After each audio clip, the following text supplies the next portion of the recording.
É cada vez mais raro nas grandes cidades o contato das crianças com a natureza, seja pela falta de áreas verdes nas cidades, pelo uso cada vez mais frequente da tecnologia pelos pequenos ou ainda pelo receio dos pais em deixar os filhos se arriscarem ao ar livre.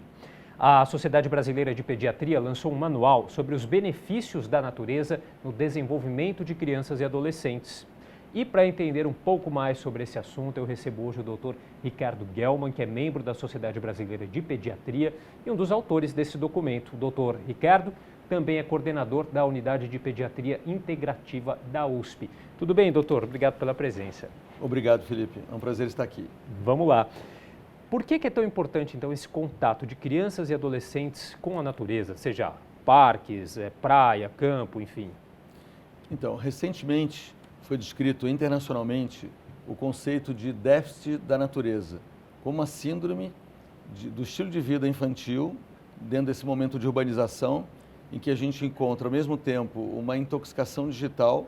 O Brasil é o segundo país do mundo em quantidade de horas diárias em frente a telas, 5 horas e 35 minutos. Ao mesmo tempo, as crianças estão desprovidas da experiência do contato com a natureza. Isso tem sido percebido como um fator de impacto na saúde infantil muito grande, especialmente no que se concerne a déficit de atenção, hiperatividade e o consumo excessivo de Ritalina. Então, essa é uma das grandes questões que tem preocupado a Sociedade Brasileira de Pediatria, num esforço conjunto com o Instituto Alana, que trouxe o jornalista Richard Louv, que descreveu essa síndrome, junto à Academia Americana de Pediatria, para um debate, e agora estamos no momento do lançamento desse manual. Quer dizer, um manual aí fresquinho, né?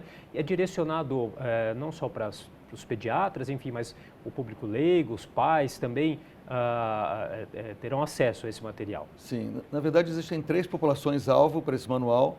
O primeiro são os 22 mil pediatras da Sociedade Brasileira de Pediatria, os educadores e as escolas, e, enfim, os familiares. Esse é o público principal que a gente possa atingir. Mas o que foi percebido nos Estados Unidos, nesse movimento que começou lá na Califórnia, é que os pediatras têm uma capacidade de impacto, de mudança de hábito muito importante, porque existe uma série de recomendações importantes a serem feitas. Agora, vamos entender um pouquinho como que é esse contato com a natureza. A partir de que idade é recomendado esse contato com a natureza? Enfim, explica um pouquinho melhor para a gente. O que é considerado esse contato, enfim? Então, um grupo chamado Nature Kids Institute definiu um triângulo de recomendação de uso que pode ser feito a partir de uma criança pequena, de um lactente. Se a gente imaginar que a natureza tem vários círculos concêntricos. Isso pode ser um parque a poucos metros de casa, pode ser um passeio um pouco mais distante, até parques estaduais ou parques federais. Portanto, se recomenda que todo esse alcance do contato com a natureza ele seja feito de acordo com a faixa etária, tanto diariamente, 1 hora por dia, até semanalmente em parques um pouco mais distantes, mensalmente em passeios em família. E, na verdade, esse projeto que se propõe não é só para a infância, é para a família inteira. O benefício é para todo mundo, né? E esse tempo aí também, então, é gradativo. Conforme a criança vai ficando mais velha, esse tempo também aí, o recomendado desse contato com a natureza é maior, doutor, é isso? Não necessariamente. A gente divide a infância e a adolescência em 3 períodos, de 0 a 7, de 7 a 12 e de 12 até 20 anos, que seria o período mais da adolescência. Sim. O que se recomenda é o período mínimo de 1 hora, e um programa que foi feito nos Estados Unidos de 2 horas semanais já foi suficiente para reduzir a dose de Ritalina que está sendo usada excessivamente em déficit de atenção e hiperatividade. Portanto, parece que esse estilo de vida sedentário e com excesso de acesso só a eletrônicos tem levado a uma alteração cerebral importante nas crianças. Tem uma outra questão que eu acho também bastante interessante, que algumas pesquisas internacionais aí, feitas recentemente também, atestam que a criança ela se desenvolve mais quando ela se expõe a certos riscos, aí, claro, riscos controlados, como escalar brinquedos mais altos, subir em árvores. Qual que é a opinião do senhor em relação a isso? Isso tem que ser colocado num contexto. A maior causa de morte no mundo hoje são doenças cardiovasculares, seguidas de câncer. As doenças cardiovasculares hoje são consideradas doenças não genéticas, mas sim ligadas ao estilo de vida, que leva à síndrome metabólica, que é o aumento de sobrepeso, hipertensão arterial, que tem invadido a infância. Crianças de 10 anos já estão com síndrome metabólica. Então, a questão do risco, o que é mais arriscado? Subir numa árvore ou infartar precocemente? Então, a gente está colocando na balança que tem que haver uma orientação, os pais têm que estar juntos nesse processo de exploração da natureza, mas o que a gente sabe é que as crianças que não têm a experiência tridimensional, colorida, com cheiros da natureza e têm acesso da natureza apenas de uma forma virtual, elas realmente têm mais risco do que as crianças que vão progressivamente frequentando parques, vão subindo em árvores, como era feito antigamente. Então, o que a gente está falando, na verdade, é de uma volta a um estilo que está se perdendo modernamente. Quer dizer, são benefícios físicos e psicológicos também, né, doutor? Com certeza. Por outro lado, essas pesquisas mostram também aí que essa superproteção dos pais, né, ela pode acabar prejudicando o desenvolvimento dessas crianças também, né? Faz sentido, né? Acho que a síndrome da superproteção está muito bem explicitada na recomendação de não se usar o andador. O andador seria uma forma de você proteger a criança, ela nem engatinhar e já segurar nas mãos para ela andar. Isso, com certeza, altera o desenvolvimento de uma maneira bem profunda. E a superproteção, ela tem levado, inclusive, ao aumento de risco de alergia e infecções. Então, tem que haver, de novo, meio termo, mas é muito mais interessante hoje a gente recomendar que a criança possa se sujar na lama, obviamente não contaminada, mas uma lama normal, do que ela ficar super protegida. E isso tem levado também a compreensão de redução de depressão, ansiedade, insônia e miopia até na infância, esse contato. A grande tarefa fica para os pais aí, achar essa medida aí entre o saudável e o às vezes, perigoso, né?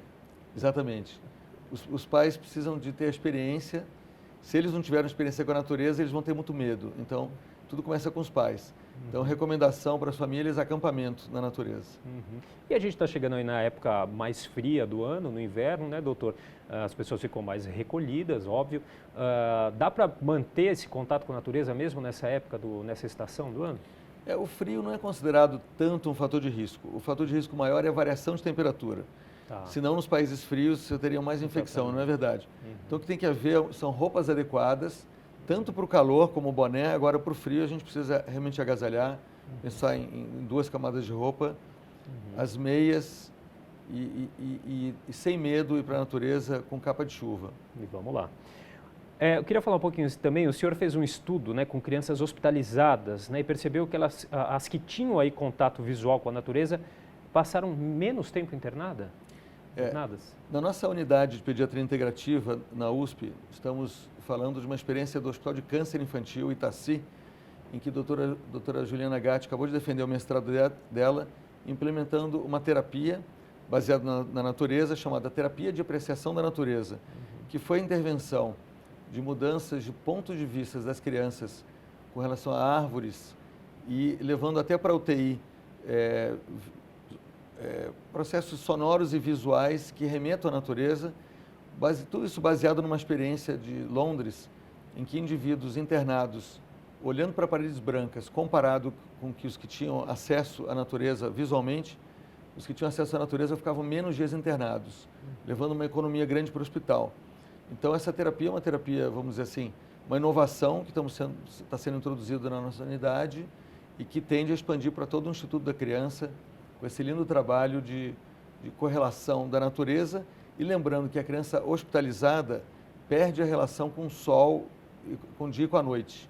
Ela não mais tem a relação do tempo, e isso leva a uma série de alterações hormonais e imunológicas. Então, fazer esse cuidado tem sido uma nova tecnologia dentro do hospital.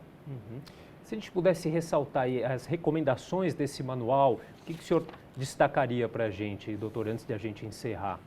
Então, eu destacaria que os pediatras têm que se atentar em toda consulta como é o estilo de vida da criança em relação à natureza, orientar sobre as pesquisas modernas que ressaltam a importância para evitar uma série de patologias, tanto orgânicas como psíquicas. E nesse quadro que eu estou aqui copiando a natureza na rotina da família, brincar ao ar livre, a brincadeira ao ar livre é muito importante, não tão estruturada, estimular que nas escolas o recreio seja respeitado ao ar livre, explorar a natureza, visitar um parque e procurar áreas remotas e selvagens pelo menos uma vez ao ano. Então, acho que isso seria o resumo da nossa orientação pediátrica. Tá certo. Queria então agradecer a participação do Dr. Ricardo Gelman, pediatra, membro da Sociedade Brasileira de Pediatria, um dos autores também desse documento, esse manual sobre os benefícios da natureza no desenvolvimento de crianças e adolescentes. Doutor, queria agradecer a sua participação. Então, muito obrigado, e no site da Sociedade Brasileira de Pediatria vai estar disponível o manual, que esse ano está sendo lançado em vários eventos. Ok. Muito obrigado, Felipe. Obrigado, sucesso. Obrigado pela TV Câmara também. Tá certo.